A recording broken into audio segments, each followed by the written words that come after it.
I was reborn in the third year of my marriage to Reed. In my previous life, no matter how hard I tried, I couldn't warm Reed's heart.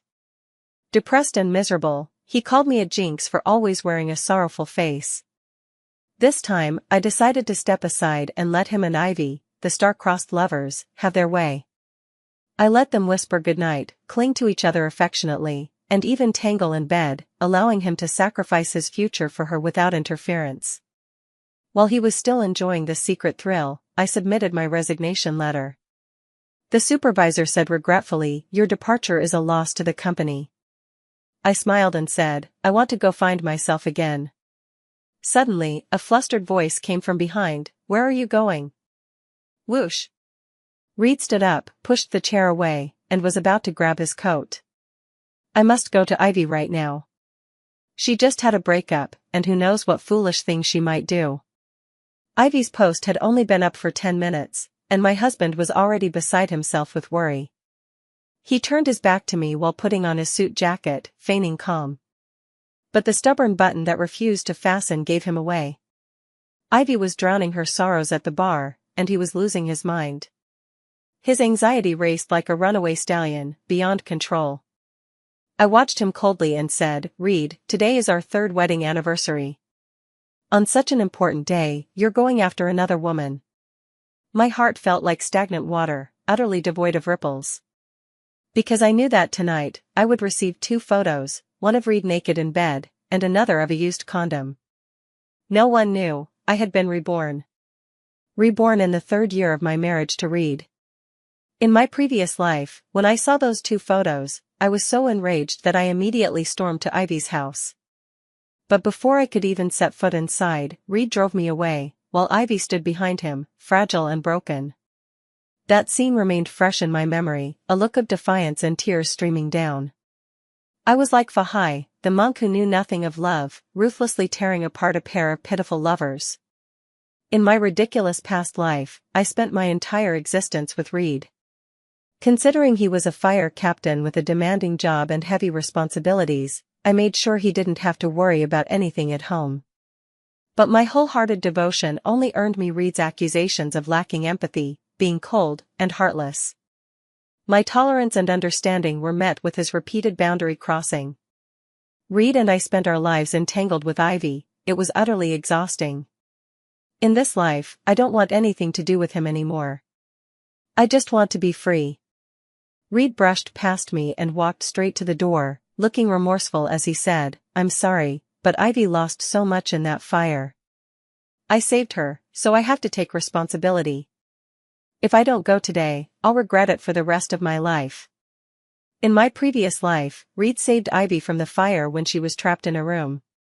That single act of rescue led to a lifetime of pain. They couldn't be together, and I could never free myself from suffering.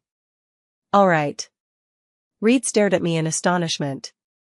With a relieved expression, he said, "You've finally matured. Understanding? Let him go find another woman, that's what they call understanding." I took a deep breath, trying to suppress the churning emotions inside me. I couldn't help but let out a cold laugh. Look, this is the man I loved for a lifetime in my past life. I really want to shake my past self's head and pour out all the nonsense inside. After Reed left, I savored the delicious dinner. After all, it cost a solid $1,000. In my past life, I was always saving here and there, only for Reed to spend all that money on Ivy in the end. Not to mention, he'd blame me for dressing too shabbily. After arriving home and taking a hot shower, I held a cup of coffee and headed to the study. Whoosh! A message popped up on my phone. As expected, it was from Ivy. The same 2 photos again.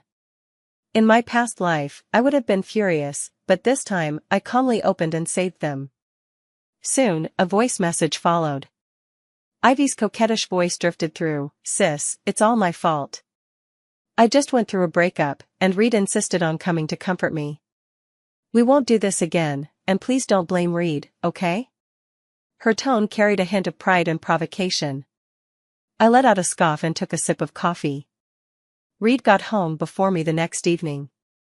Seeing me, he eagerly pointed to a bag on the table and said, "I brought you taro milk tea on my way home from work. 30% sugar.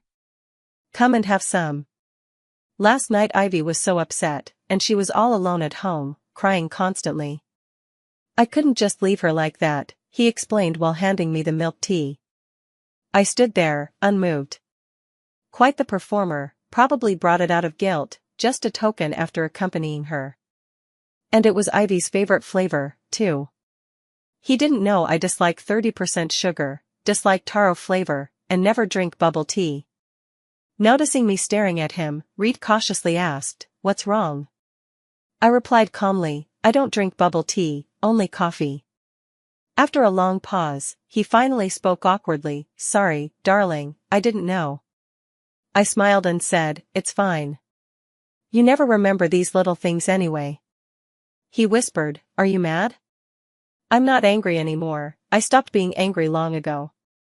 It's just that my silence and lack of fuss made Reed suspicious."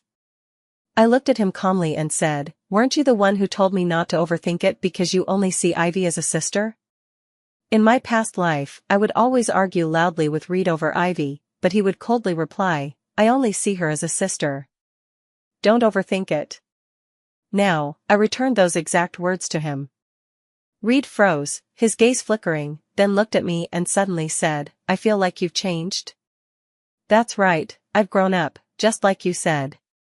With that, I walked into the study. There was one more thing I needed to do. I had decided to resign. It was because of Reed that I had initially declined an offer from a university in another province and chose to work at my current company. But now, Reed no longer mattered to me. It was time to pursue my long-held dream, to become a teacher. After submitting my resignation letter, I quickly received a response. The handover process would take about 7 days. The thought of leaving Reed soon and moving to a new city filled me with nothing but relief. I stretched lazily and then opened a folder.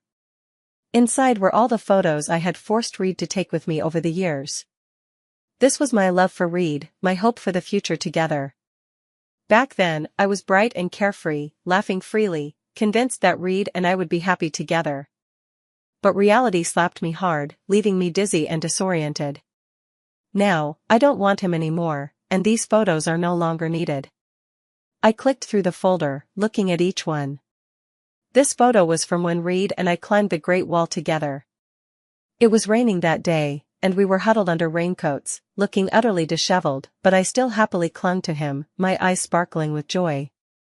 This one is when Reed and I went to the amusement park, and the roller coaster made me vomit. Reed looked at me with a bitter face.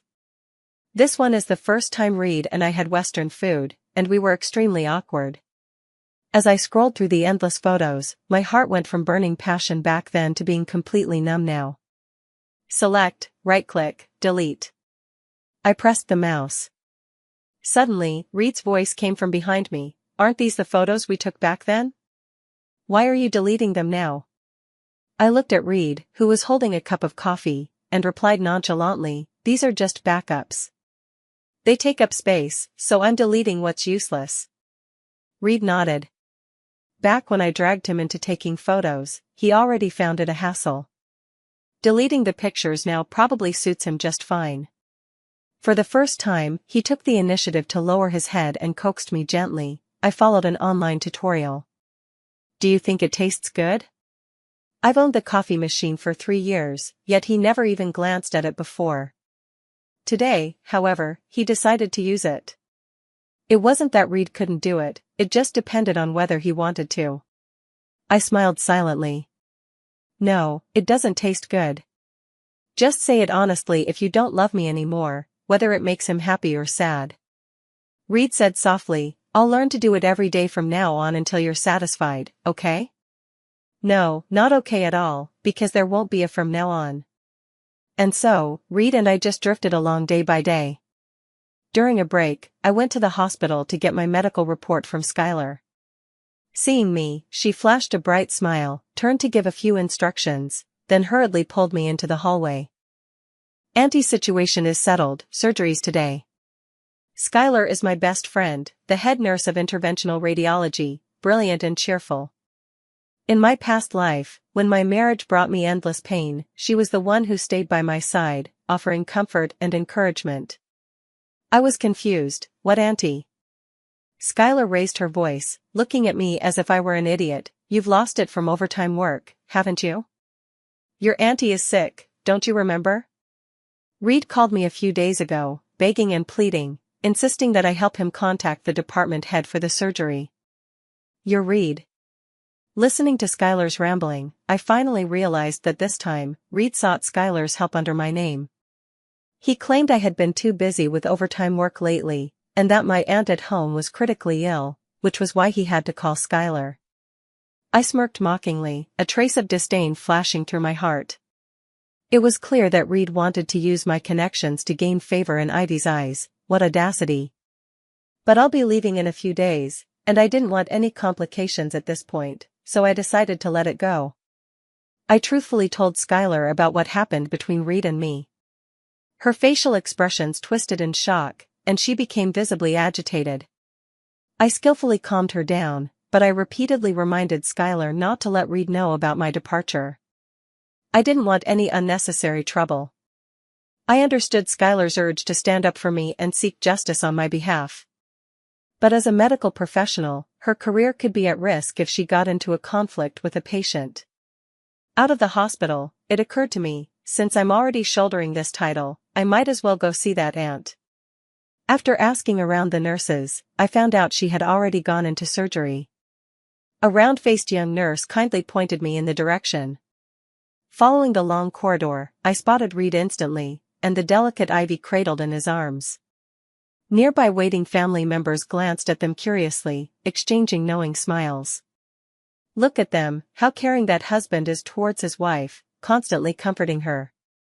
As she spoke, a woman shot a resentful glance at her own husband beside her. Perhaps I had been staring for too long, as Reed turned and noticed me. He looked flustered, quickly pulling his hand off Ivy's shoulder and rushing toward me. Ivy was worried about her mother's surgery and couldn't stop crying, so I was just comforting her. Please don't overthink it. I looked at Reed with a gentle smile and said, No, I won't overthink it. Reed frowned slightly as he watched my calm demeanor and was about to step forward to say something when the operating room door opened behind him, followed by Ivy's startled cry.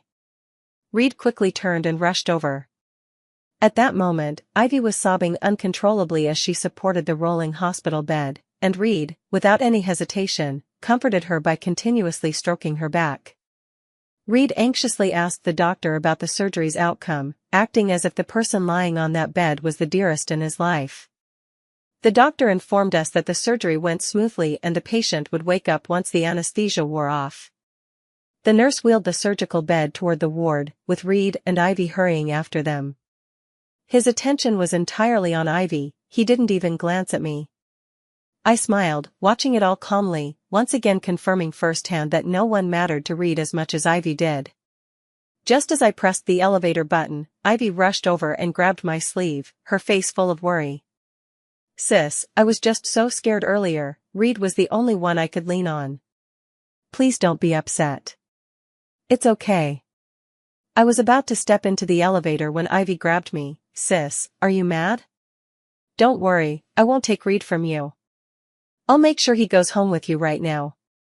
I didn't want to argue with her, so I pulled my hand free and turned to leave, but she suddenly collapsed onto the floor. The crowd around us instantly scattered. I stared at her in shock, then at my hand. I hadn't even used any force. Reed quickly shielded her behind him. He frowned, his tone impatient. Go home first. I'll explain everything to you later. In front of everyone, acting like this makes us all look bad. Ivy is just a little girl, so pitiful. As her sister-in-law, you should show some compassion. Ivy lowered her head and sobbed, gazing pitifully at Reed with teary eyes. Reed, don't blame sister-in-law. You've already helped me so much. Go home with her, please. I'll be fine on my own.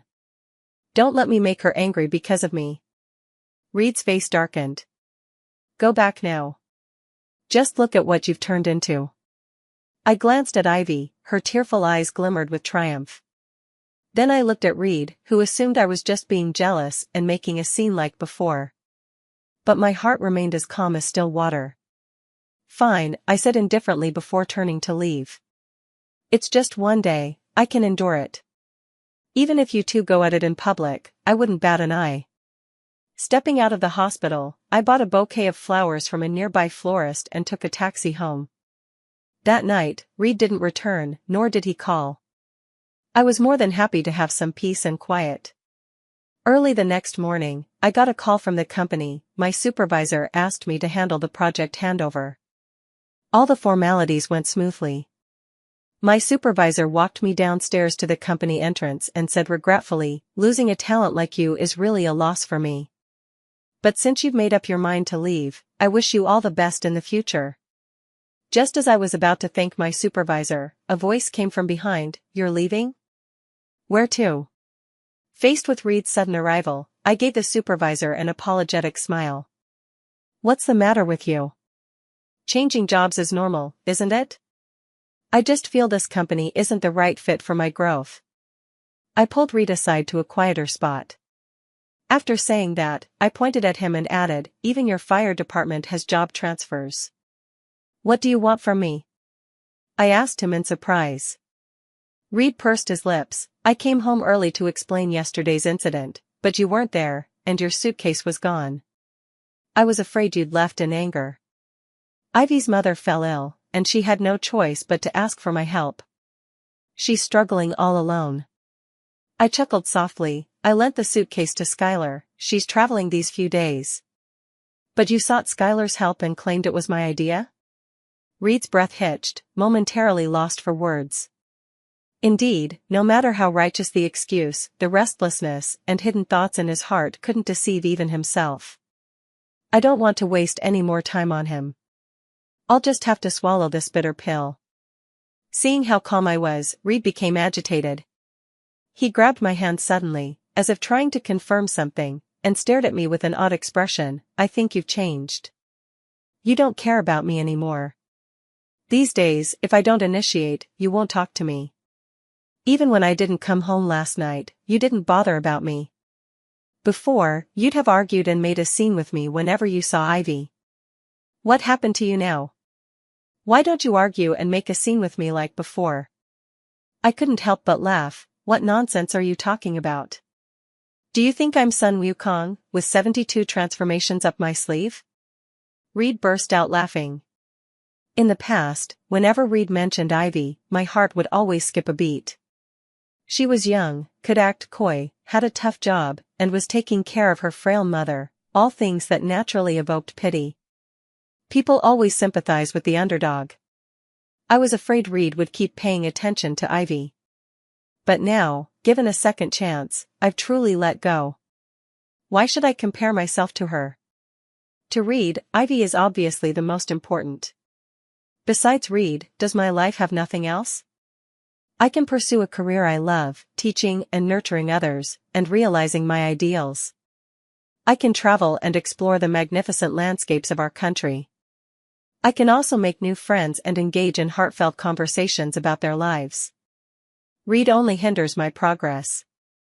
I looked at Reed, who had regained his composure, and withdrew my hand, pretending to check my phone. "Do you want to go eat?" I casually asked. "Sure, let's go to that barbecue place you like." I love eating barbecue, but Reed always looks down on it, thinking it's a waste of time and that it leaves a lingering smell. Every time, I had to drag him along, making the meal unpleasant. But now, I no longer need his company. No need, that place is too far. Let's just grab something nearby. I led Reed into a fast food restaurant. Soon, my simple meal arrived. This might be the last time Reed and I eat together. After handing over the project, I plan to leave tomorrow. Imagining life without Reed, I felt particularly cheerful. As I ate in silence, Reed leaned closer and spoke somewhat ingratiatingly. "There's a new movie coming out in a couple of days, starring your favorite actor." Halfway through his sentence, his phone rang. Reed glanced at the caller ID and quickly answered the call. After listening for a few moments, his expression changed. Hanging up, he said to me, "There's something urgent at the station. I have to go. I might be back late tonight, so you don't need to wait up for me." With that, he hurriedly left the restaurant. I watched his rushed departure with an impassive face. Wait for him? I stopped doing that a long time ago. The only person who could make Reed this frantic was Ivy. I couldn't think of a second possibility. I assumed Reed had gone to meet Ivy and wouldn't be back tonight. But fate had other plans. The moment I opened the front door, I heard the sound of stir-frying coming from the kitchen. Hearing the door open, Reed came out wearing an apron, holding a pot, and smiled at me. "Dinner will be ready soon, go wash your hands first." Reed eagerly served me dishes. Noticing my unhappy expression, he asked, "What's wrong, still upset?" Ivy's mother suddenly collapsed at home, and she didn't know what to do. She's also a pitiful person. Did you know? She always felt guilty inside. She's usually a kind person, but every time she encounters you, conflicts arise. Wait for me a moment. I interrupted him and walked into the study, bringing out the printed divorce agreement. "Since you think she's pitiful, then sign it." Reed stared at the agreement in shock. "What do you mean?" I said, "It means giving you freedom." Reed is so amusing, wanting both domestic harmony and the thrill of an affair. He even desires to maintain this balance. Shuttling between two women, yet he doesn't find it exhausting. Reed's face turned pale, and he spat out stiffly, "I refuse." I suddenly laughed. "For your Ivy, you'll have to sign it." "What do you mean my Ivy?" "Don't ruin her reputation." "She's just a good friend," Reed said with a dark expression. Ignoring him, I continued, "Then why do you always use her pitiful situation as an excuse to see her? How is she supposed to get a boyfriend? Or do you want to be her boyfriend yourself?" I cut straight to the point, and Reed's face paled. "Ivy and I have a completely innocent relationship. If you don't like it, I can stop contacting her. Just say the word, as long as it makes you happy, I'll do it." I laughed mockingly.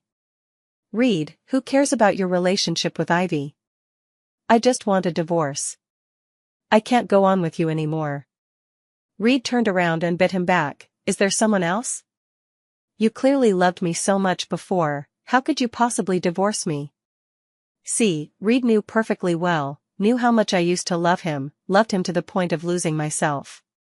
Yet he trampled all over my sincerity, even grinding it underfoot. Furious, I said, "Reed, stop being unreasonable. I've done nothing wrong, but if that's what you think, then a divorce is fine with me." After speaking those words, for the first time I saw a look of utter desperation on Reed's face. But I no longer wanted to argue with him, so I just dropped it. As for Reed, he slammed the door and left with a shout, "Don't even think about it." Early the next morning, I went to Skylar's place to pick up my suitcase and headed to the airport. Before leaving, Skylar insisted on stuffing a bag of snacks into my hands for the journey. She also promised to visit me. Seeing Skylar fussing like a mother hen, I kept nodding and agreeing. I knew, this was her way of showing she cared, her worry for me, her hope that everything would go well for me. Once on the plane, Skylar sent me a message, "Sweetheart, walk the path you choose to take. I'll be by your side, supporting you all the way."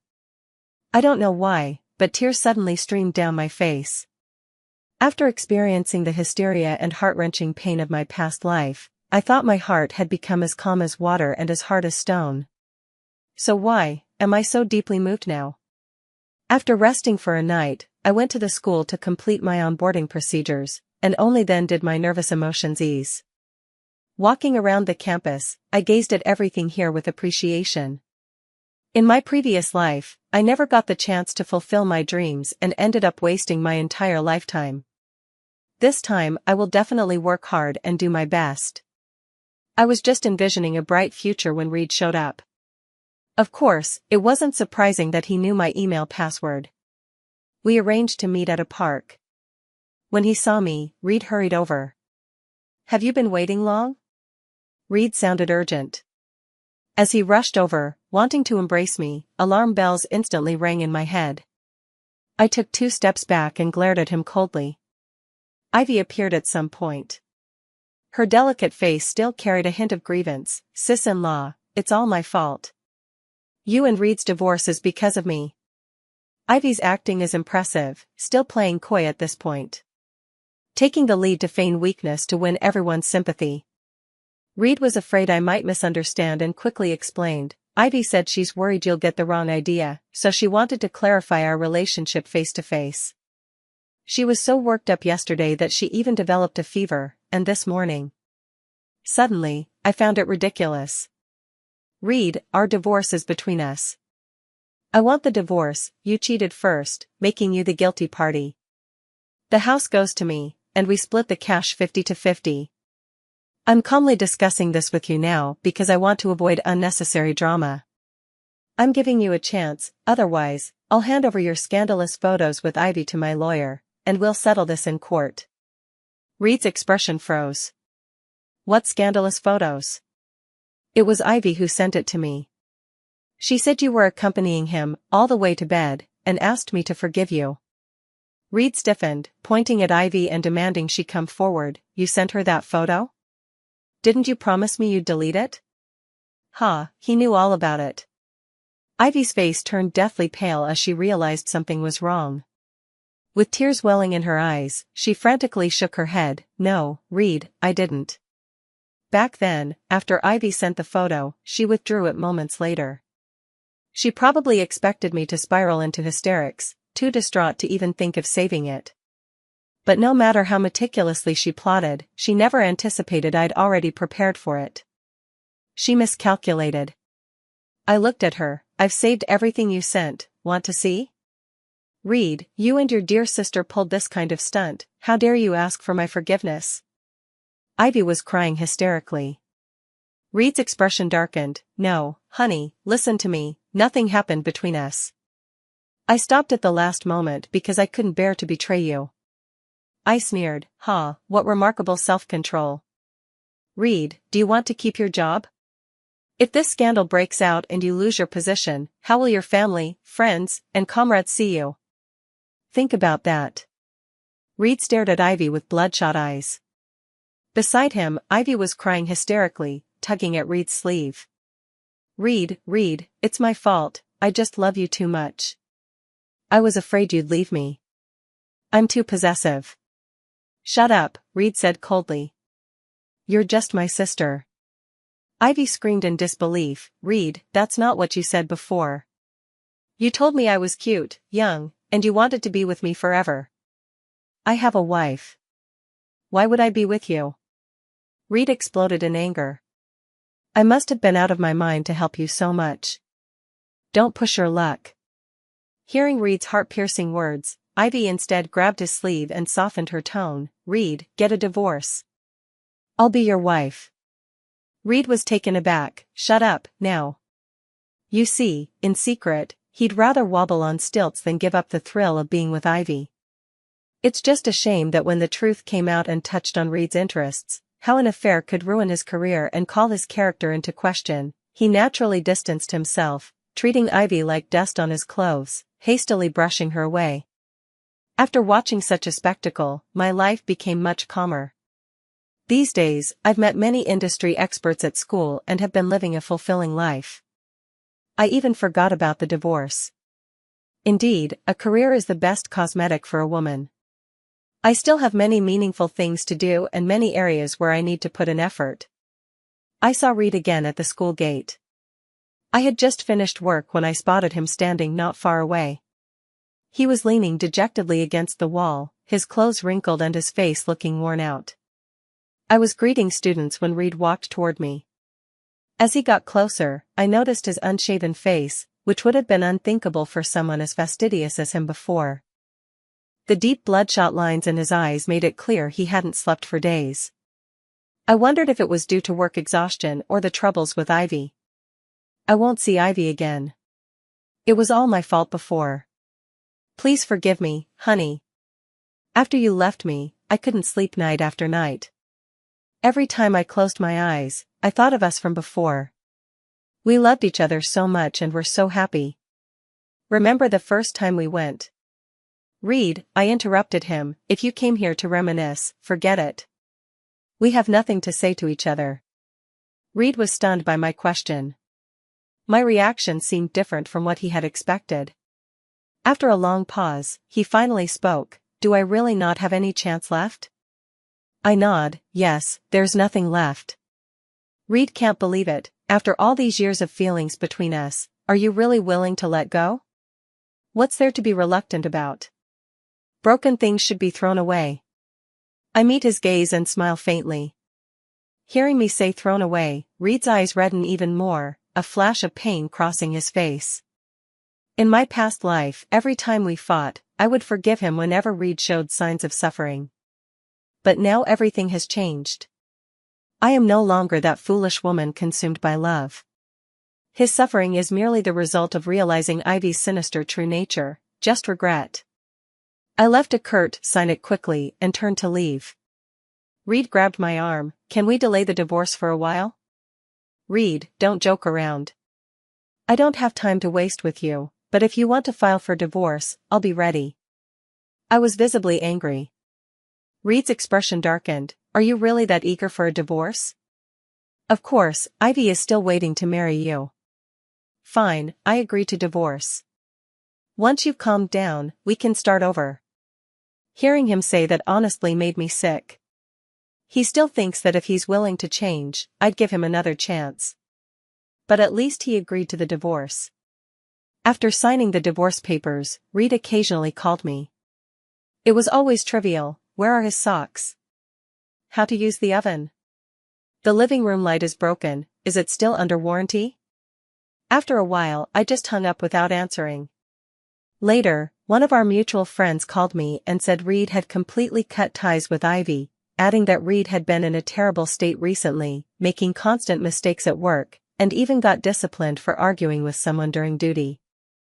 I understood what he meant, nothing more than trying to play the peacemaker and make me pity Reed. But the issue wasn't Ivy leaving, nor was it something that could be fixed just because Reed apologized. It was about that thrill-seeking man who betrayed the trust, love, and responsibility between us. If he thought mere guilt and apologies could earn my forgiveness, he'd only grow more reckless in the future. I no longer wanted to be the one cleaning up the mess. 2 weeks passed, and my phone finally went quiet. But during this time everything turned upside down. Skylar said, this has blown up into something huge. Ivy is really something.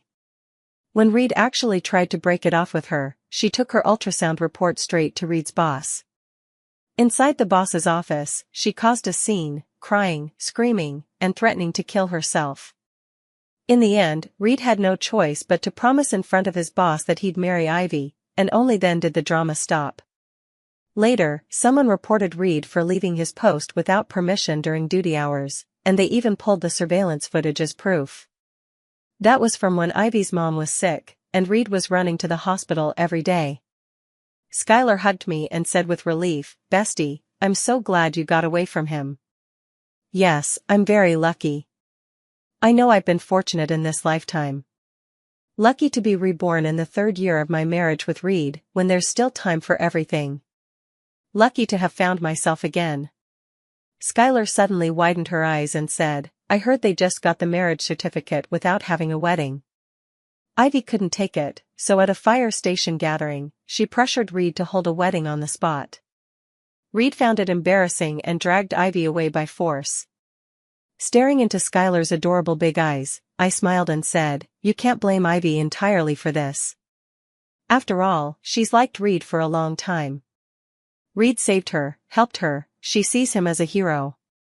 Naturally, she wants to wear a beautiful wedding dress and hold Reed's hand for a lifetime. The problem lies with Reed, he's always been good at holding people back. Skylar continued, don't laugh, but Reed was really upset this time.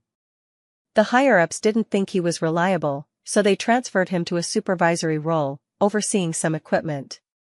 Skylar sighed with a mix of pity, it hasn't even been long, but when I saw him at the mall the other day, his hair had turned much grayer, and he looked older. He used to be so full of vigor back in the day. He even asked me about you.